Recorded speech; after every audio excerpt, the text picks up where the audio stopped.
Congratulations, Shane. Second week in a row we get to talk to you after winning another race, third of the year. Seemed like you had a nice celebration after winning in Chicago. What is the celebration going to be like that you're here in wine country?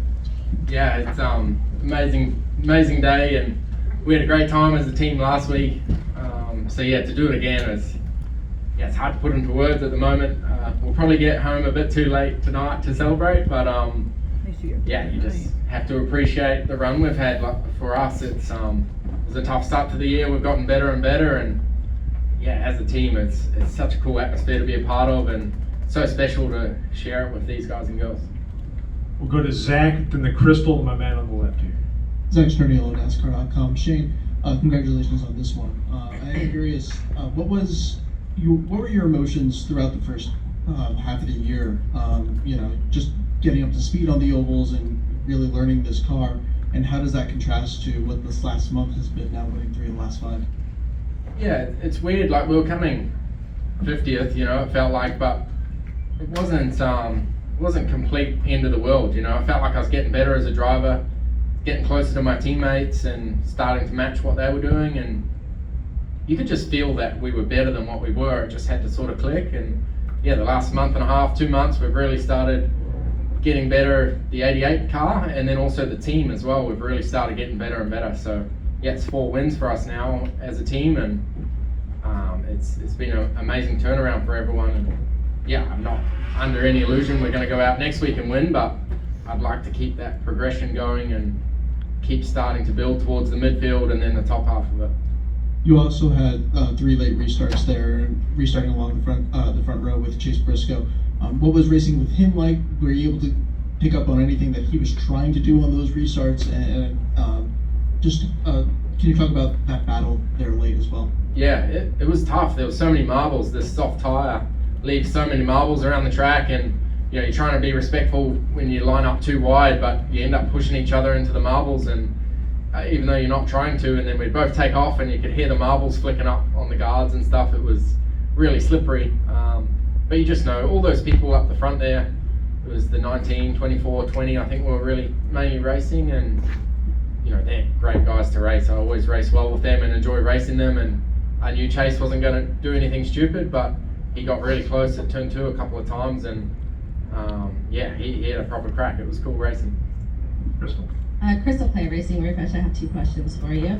I talked to a couple of your crew members shortly after the win, and I had to ask if they were nervous watching you on those restarts with Chase Briscoe, and they said not at all, without any hesitation. So, it seems like they were calm for the entire time, like you already had it in bag. So what does it feel like knowing that that's the kind of feedback that you're getting from your teammates?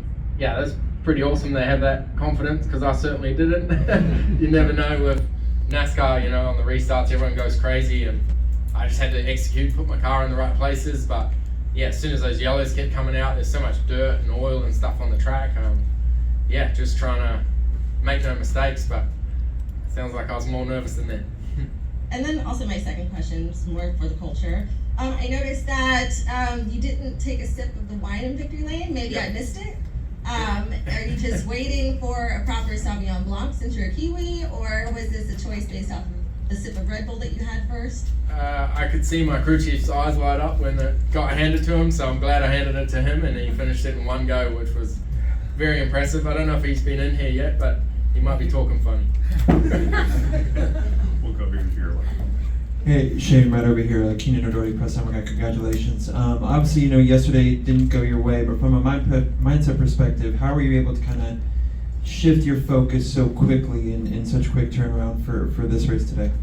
Yeah, it's easy and it's not, it was, as I said yesterday, second sucks, but it was one of the best races for everyone to watch, and I really enjoyed being in it. But I spent a bit of time debriefing with myself what I could have done better, what I needed from the car, and then as soon as I got at the hotel, I'm switched over looking at SMT and qualifying stuff for Cup and trying to make Sunday better. It's really cool to race in Xfinity, and I learned a lot, but Sunday is money day, I guess. Yeah, and then one more question for me. Just kind of rate the overall experience, about Sonoma Raceway, and it probably feels a little bit better now that you won. Yeah, obviously I'm biased now. I like the place, but I really think every year this track's going to get better. It's still great to drive, but as the surface wears away and the edge comes off it a bit, I think it'll be, you know, a even better racetrack. Yeah, even compared to last year, there's so much more tire fall off, and probably not the most passing up the front, but at least there were speed differences between tires this year. Good to know. Noah Reed, Manteca Bulletin. You touched on it a little bit earlier. You said second sucks.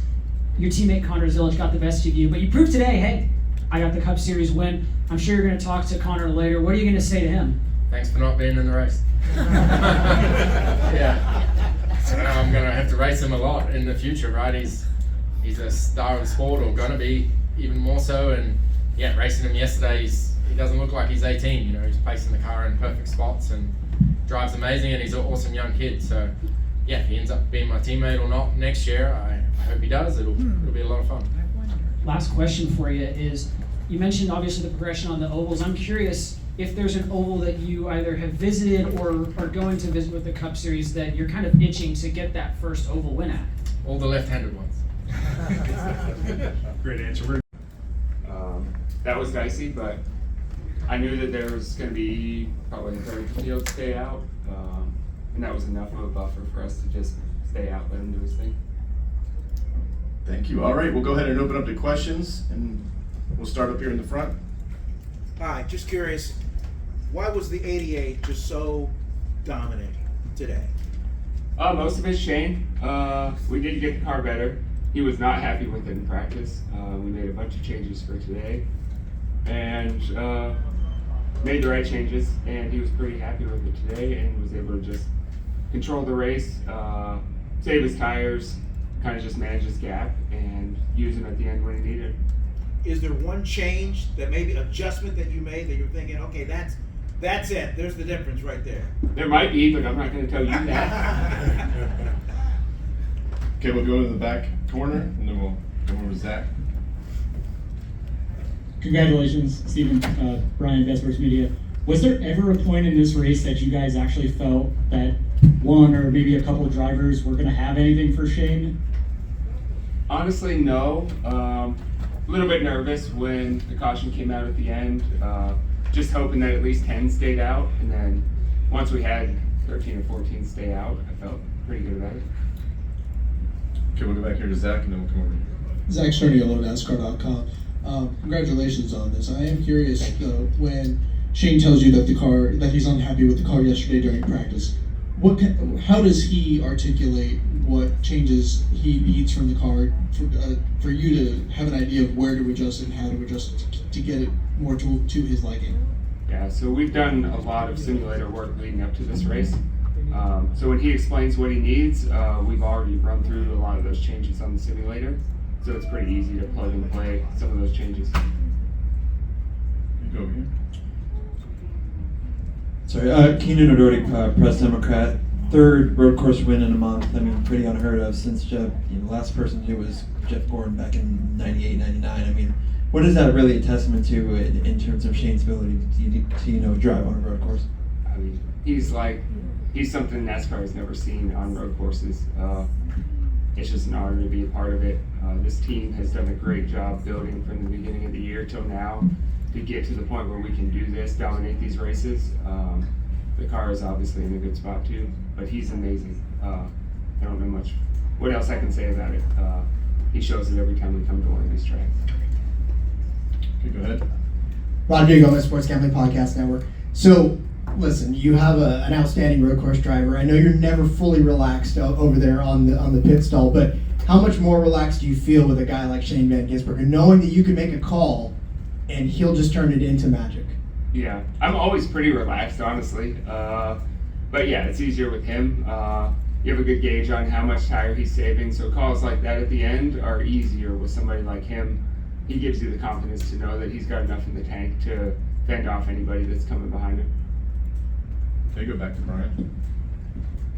With you guys having 3 wins on the season, playoffs is all but locked up. At what point do you start to prepare for the opening round and even the second round of the playoffs with like the Roval sitting there in the round of 12, knowing that Shane has a really good opportunity to make the round of 8, but if he can secure enough points leading into it and in those opening rounds, championship or berth is definitely within possibility. Sure. we started preparing after Mexico. Just need to keep improving on the ovals, get to the point where we can maintain and advance in some of these early rounds. And like you said, the round of 4 is not out of the question. Any more questions? Major channel announcement. Do you love NASCAR coverage?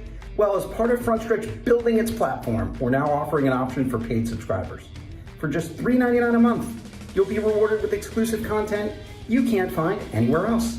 Beyond the cockpit interviews as soon as they drop. More of the pit road and bullpen weekend content that keeps you coming back to see the who's who of NASCAR explain all of their on and off track conduct. We'll even be doing some Where Are They Now pieces, taking a look at former drivers and owners that made an impact on the sport.